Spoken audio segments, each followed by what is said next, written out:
नमस्कार बंधुगण, debating champion repeat history create history Bharat team मजबूत बैटिंग करछि एवं विशाल स्कोर करछि। पुणी 250 स्कोर अधिक हो जाइछि। भारत टीम बैटिंग बोबाल करिछि। ओपनिंग जोड़ी मजबूत खेली संजू एवं अभिषेक दुई जन जाक बोबालिया इनिंग्स आरंभ करते तापरे आसी आइथिले हमर ईशान किशन बाबुआ मजा बैटिंग करते।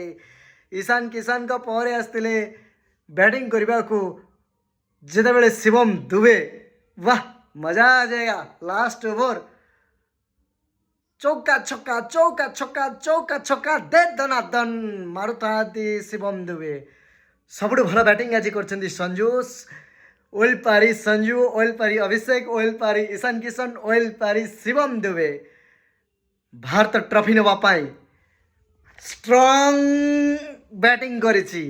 दे इंडिया जय हिंद जय भारत। अपेक्षा करंतु इनिंग्स रे विजय होगा किछि मोमेंट बाकी अच्छी आम निश्चित भाव में देखुचे भारत बड़ स्कोर देछि लक्ष्य। ओपनिंग जोड़ी भल बैटिंग करिसेंती। दे इंडिया।